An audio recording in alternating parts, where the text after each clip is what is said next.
저는 올해로 100세가 넘었습니다. 당신이 30살 때와 똑같이 하루 3끼를 당연한 듯 먹고 있다면 나는 조용히 그러나 분명하게 말해주고 싶습니다. 그 습관이 당신의 남은 시간을 조금씩 갉아먹고 있을지도 모른다고 말입니다. 이 말이 불편하게 들릴 수도 있겠습니다. 하지만 나는 오래 살았고 오래 지켜보았고 무엇보다 오래 느껴왔습니다. 사람은 병으로만 늙지 않습니다. 습관으로 늙고 고집으로 쇠합니다. 나는 의사가 아닙니다. 영양학자도 아닙니다. 다만 전쟁을 겪었고 배고픔을 겪었고 풍요로움도 겪었고 지금은 노년을 살아가는 한 사람으로서 이야기할 뿐입니다. 젊은 시절 우리는 먹어야 했습니다. 먹지 않으면 일할 수 없었고 일하지 않으면 살아남을 수 없었기 때문입니다. 세 끼는 선택이 아니라 생존이었습니다. 그래서 그 기억은 몸 깊숙이 남아 있습니다.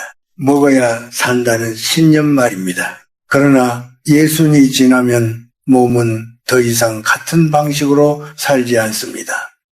예전처럼 에너지를 태우지 않습니다. 이제 몸은 에너지를 아끼고 저장하고 조용히 유지하려 합니다. 그런데도 우리는 여전히 옛날 방식으로 몸을 대합니다.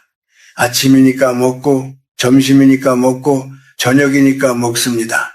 배가 고픈지 아닌지는 중요하지 않습니다. 시간이 되었기 때문에 먹습니다. 이 단순한 습관이 사실은 노년의 몸에게는 큰 부담이 됩니다. 나는 수많은 어른들을 보아왔습니다. 특별한 병이 없어도 늘 피곤해 보이는 사람들, 잠을 오래 자도 개운하지 않은 사람들, 아침에 눈을 뜨면 이유 없이 삶이 무겁게 느껴지는 사람들, 그분들의 공통점은 하나였습니다. 나는 잘 먹고 있어 라는 말이었습니다. 하지만 정말로 잘 먹고 있었을까요? 몸이 원하는 만큼이 아니라 기억이 요구하는 만큼을 먹고 있었던 것은 아닐까요? 예순 이후의 몸은 더 이상 양을 원하지 않습니다. 오히려 가벼움을 원합니다. 위장이 가벼워질 때 마음도 함께 가벼워집니다. 이것은 과학 이전의 이야기지만 동시에 아주 오래된 인간의 지혜이기도 합니다. 예로부터 어른들은 나이가 들수록 소식을 했습니다. 그것은 가난해서가 아니라 몸과 마음의 변화를 알았기 때문입니다. 적게 먹을수록 생각이 맑아지고 생각이 맑아질수록 삶을 받아들이는 힘이 생긴다는 것을 말입니다. 우리는 흔히 나이가 들면 기력이 떨어진다고 말합니다. 그래서 더 먹으려 합니다. 하지만 노년의 기력 저하는 많은 경우 부족해서가 아니라 넘쳐서 생깁니다.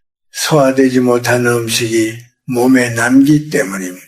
에너지로 바뀌지 못한 음식은 몸 안에서 무거움이 됩니다. 그 무거움은 피로가 되고 피로는 짜증이 되고 짜증은 외로움이 됩니다. 결국 음식은 몸만이 아니라 마음까지 누르게 됩니다. 나는 이런 말을 자주 듣습니다. 교수님, 이제 나이도 있는데 먹는 즐거움이라도 있어야 하지 않겠습니까? 그 말 속에는 슬픔이 숨어 있습니다. 삶에서 즐거움이 점점 사라지고 있다는 신호이기도 합니다. 그래서 우리는 음식에 더 매달립니다. 하지만 음식은 위로가 될 수 있어도 해결책은 아닙니다. 오히려 지나친 음식은 노년의 마음을 더 둔하게 만듭니다. 예순 이후의 삶은 더 많이 채우는 삶이 아니라 덜어내는 삶입니다. 물건도 말도 관계도 그리고 음식도 마찬가지입니다. 몸은 정직합니다. 필요하지 않은 것은 부담으로 느낍니다. 그런데 우리는 그 정직한 신호를 무시합니다. 그래도 세 끼는 먹어야지라는 말로 말입니다.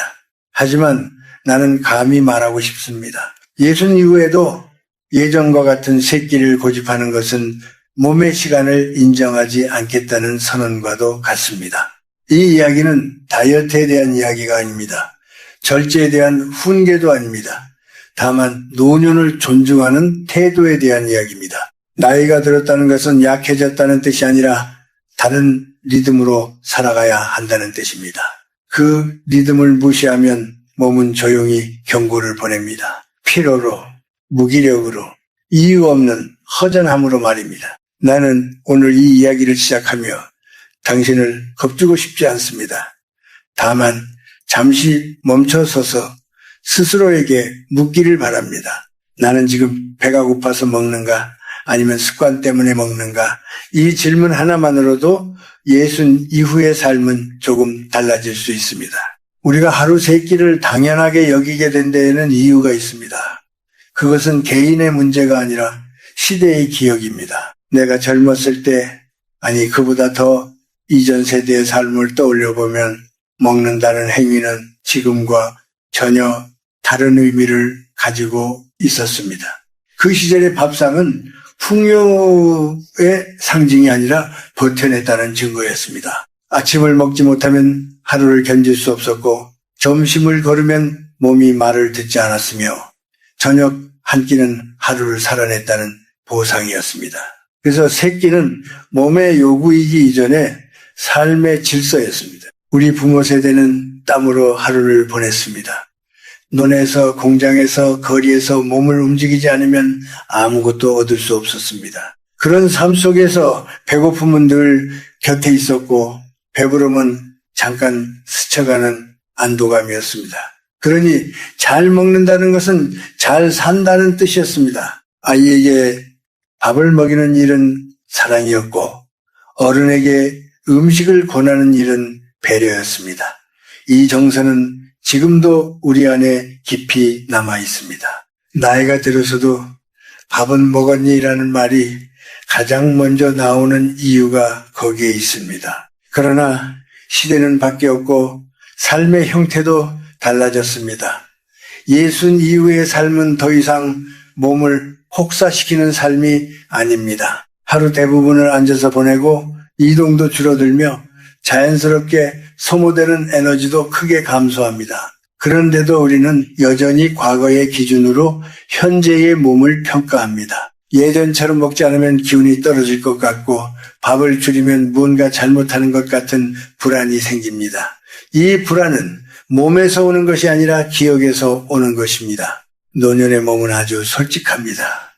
필요한 만큼만 받아들이고 필요하지 않은 것은 부담으로 느낍니다. 젊을 때는 넘치는 음식도 금방 소화하고 태울 수 있었지만 이제는 다릅니다. 소화가 느려지고 흡수도 달라지며 무엇보다 회복이 늦어집니다. 그런데도 예전의 식사 습관을 그대로 유지하면 몸은 서서히 무거워집니다. 이 무거움은 단순히 체중의 문제가 아닙니다. 마음까지 가라앉히는 힘을 가집니다. 나는 오랫동안 사람들을 지켜보며 한 가지 공통된 장면을 자주 보았습니다. 특별히 아프다고 할 수는 없지만 늘 몸이 불편한 어른들입니다. 병원에 가면 큰 이상은 없다고 합니다. 하지만 본인은 늘 피곤하고 가슴이 답답하고 이유 없이 짜증이 납니다. 이런 분들의 일상을 자세히 들여다보면 대부분 규칙적으로 세 끼를 챙겨 드십니다. 배가 고프지 않아도 식탁 앞에 앉고 습관처럼 음식을 입에 넣습니다.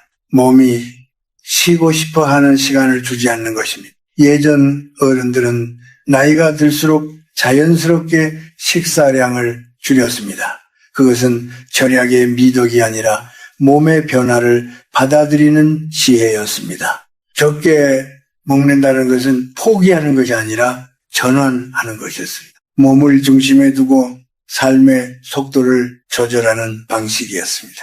하지만 우리는 어느 순간부터 잘 먹어야 건강하다는 말만 남기고 그 뒤에 있던 맥락을 잃어버렸습니다. 잘 먹는다는 것은 많이 먹는 것이 아니라 알맞게 먹는 것이었는데 말입니다. 또 하나 놓치기 쉬운 점은 노년의 식사가 마음과 깊이 연결되어 있다는 사실입니다. 하루의 중심이 식사 시간이 되면 그 외의 시간은 공허해집니다. 그래서 우리는 식사에 더 많은 의미를 부여하고 더 많은 양을 기대하게 됩니다. 하지만 음식으로 채워진 공허는 오래가지 않습니다.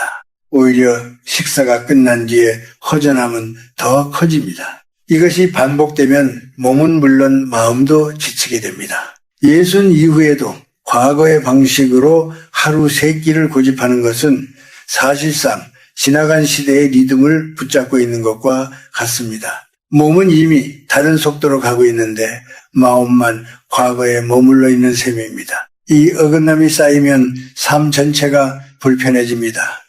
노년의 피로는 대부분 여기서 시작됩니다.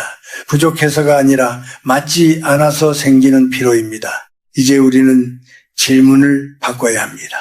얼마나 먹어야 하나가 아니라 지금의 내 몸은 무엇을 원하는가라는 질문입니다. 이 질문은 단순히 식사에 관한 것이 아닙니다. 예수 이후의 삶을 어떻게 받아들일 것인가에 대한 물음이기도 합니다. 몸의 변화를 인정하는 순간 우리는 비로소 다음 단계의 삶으로 들어갈 준비를 하게 됩니다. 예수를 넘기면 몸보다 먼저 변하는 것은 마음입니다. 몸의 변화는 눈에 보이지만 마음의 변화는 조용히 아주 천천히 다가옵니다. 그래서 우리는 그 변화를 알아차리기 어렵습니다. 어느 날 갑자기 외롭다고 느끼는 것도 아니고 어느 순간 크게 슬퍼지는 것도 아닙니다. 다만 예전과 같은 하루를 살고 있는데 이상하게도 마음이 자주 비어있는 느낌이 듭니다. 이 공허함은 소리 없이 사람을 지치게 합니다. 젊을 때 우리는 늘 바빴습니다. 할 일이 있었고 책임이 있었고 누군가를 위해 움직여야 했습니다. 그 바쁨 속에서 식사는 잠시 쉬어가는 시간이었습니다. 그러나 예수 이후의 삶에서는 식사가 하루의 중심이 되기 쉽습니다. 아침을 먹고 나면 점심을 기다리고 점심을 먹고 나면 저녁을 생각합니다. 이렇게 되면 하루의 흐름이 음식에 의해 나뉘고 그 사이의 시간은 의미를 잃어버립니다. 그래서 마음은 점점 허전해집니다. 나는 많은 어른들에게서 비슷한 말을 들었습니다. 요즘은 하루가 너무 길어요. 이 말은 시간이 많다는 뜻이 아닙니다. 채워지지 않은 시간이 많다는 뜻입니다. 예전에는 일이 시간을 채워주었지만 이제는 그 자리에 무엇을 두어야 할지 모르는 상태가 됩니다. 그때 가장 쉽게 손이 가는 것이 음식입니다. 먹는 순간만큼은 시간이 지나가고 혼자라는 느낌도 잠시 잊을 수 있기 때문입니다. 이렇게 음식은 노년의 외로움을 가리는 천이 됩니다. 그러나 그 천은 얇아서 오래 가려주지 못합니다.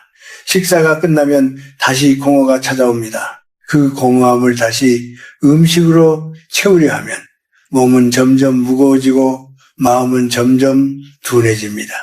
그러다 보면 이유 없이 짜증이 나고 사소한 말에도 마음이 상하게 됩니다. 이 모든 과정이 아주 자연스럽게, 그래서 더 위험하게 반복됩니다. 노년이 되면은 사람들은 종종 스스로를 작게 만듭니다. 이제 나는 할 수 있는 게 없어. 나이 들어서 무슨 소용이 있겠어. 이런 생각들이 마음속에 자리를 잡기 시작합니다.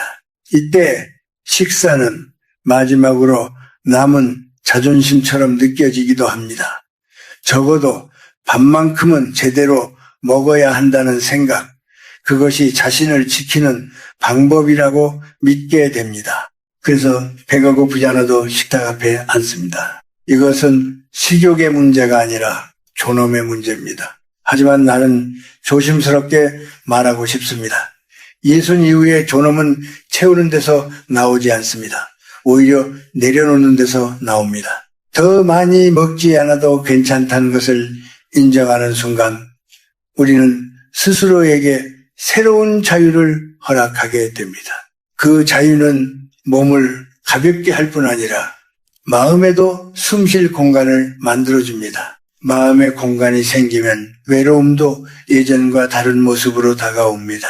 견딜 수 없는 적이 아니라 함께 살아가야 할 동반자가 됩니다. 나는 한 어른을 기억합니다.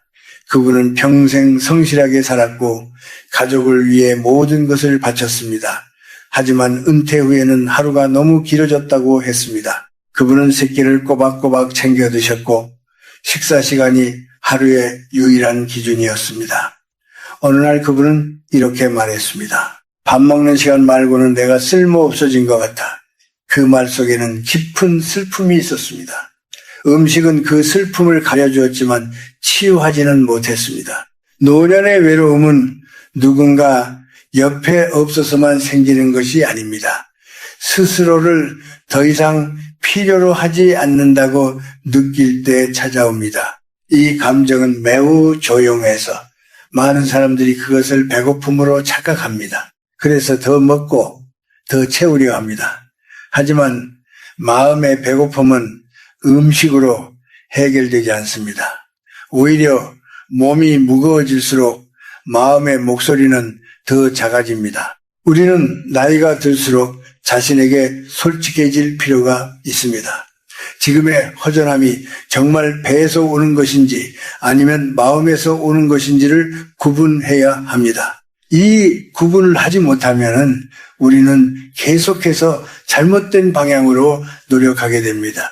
열심히 먹고 열심히 챙기지만 삶은 점점 더 무거워집니다. 예순 이후의 삶은 더 이상 증명하는 삶이 아닙니다. 누구에게도 보여줄 필요가 없습니다. 그러니 식사로 자신을 증명하려 할 필요도 없습니다. 잘 먹는 모습으로 건강함을 확인받으려 하지 않아도 됩니다. 오히려 자신의 리듬을 존중하는 것이 진짜 어른의 모습입니다.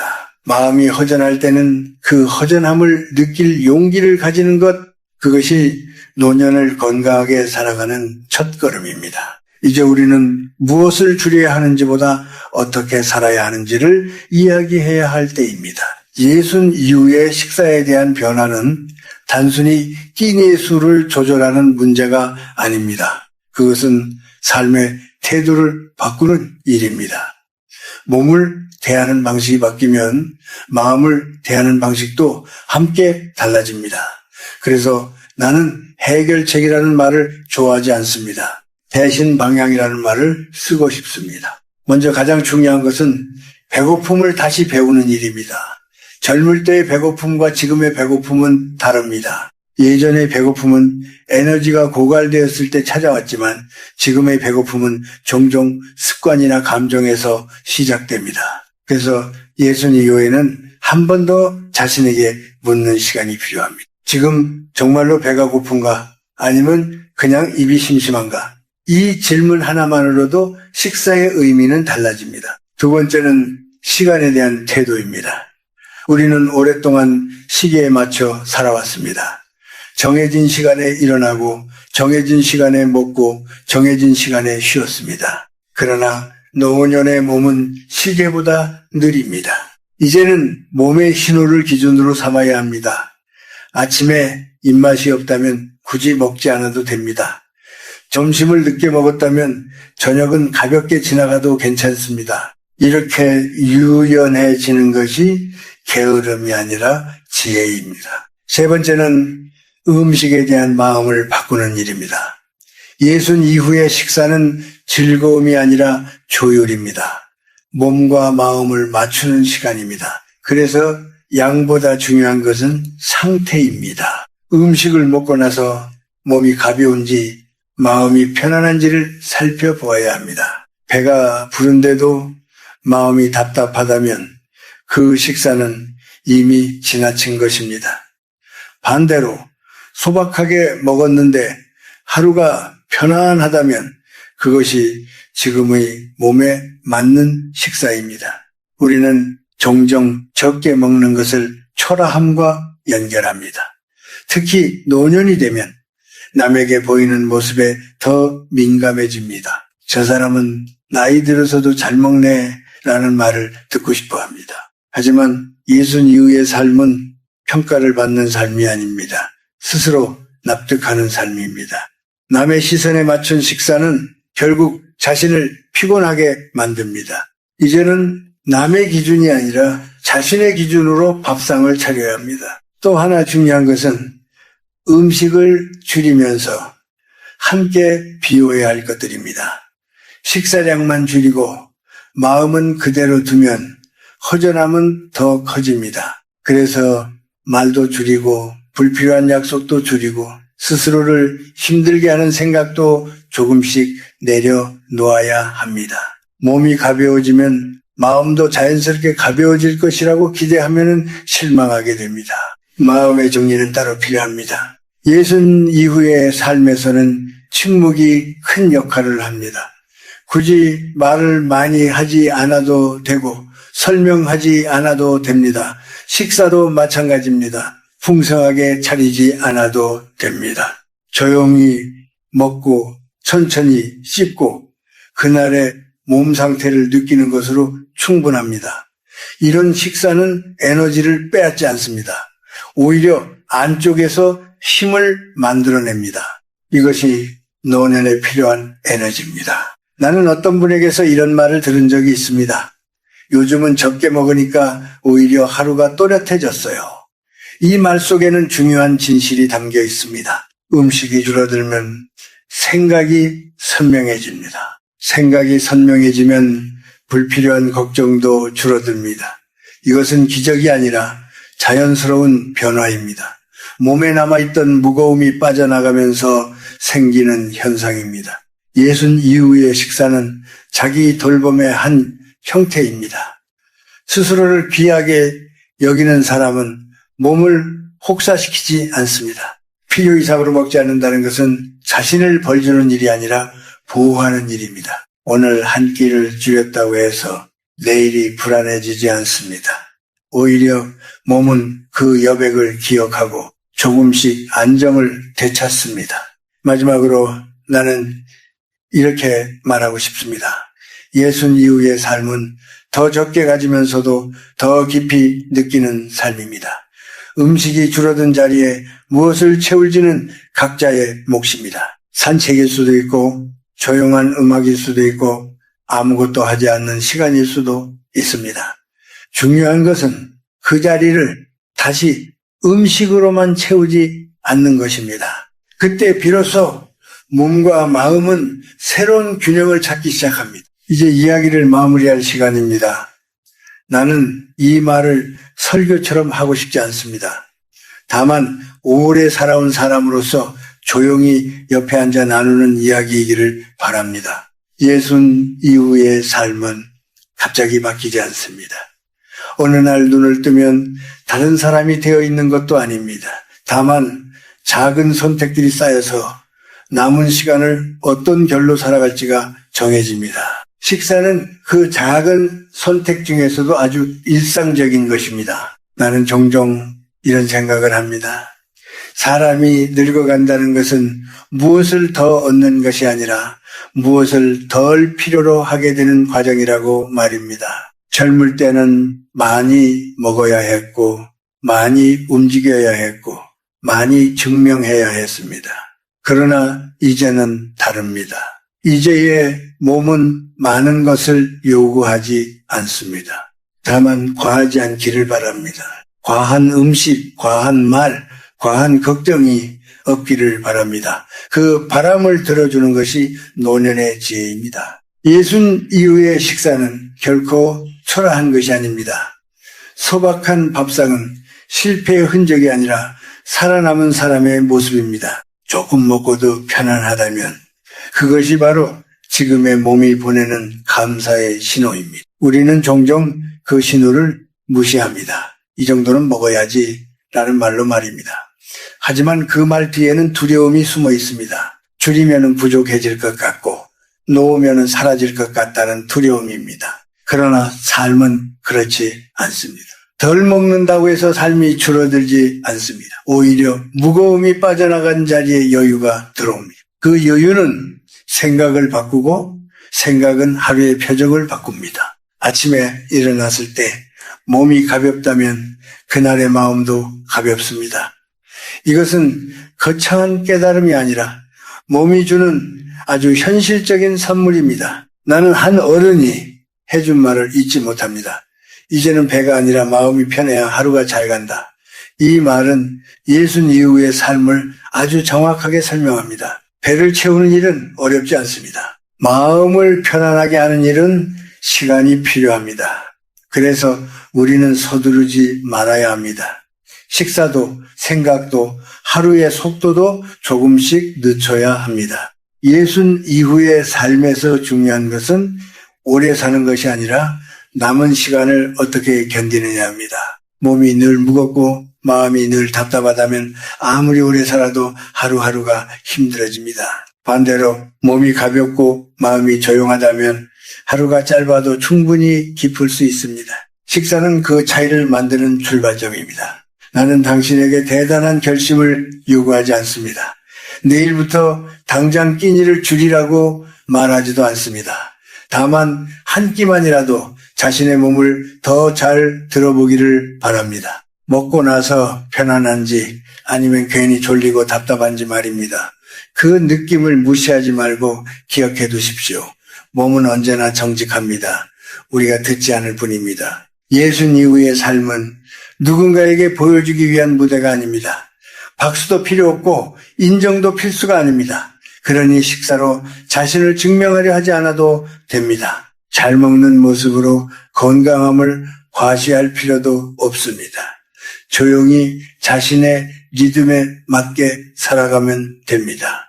그 리듬이 조금 느려졌다면 그것 또한 자연스러운 일입니다. 마지막으로 이 말을 남기고 싶습니다. 오늘 당신이 조금 덜 먹었다면 그것은 포기가 아니라 선택입니다. 자신을 덜 괴롭히겠다는 선택, 남은 시간을 더 부드럽게 살겠다는 선택입니다. 예순 이후의 삶은 부드러울 자격이 있습니다.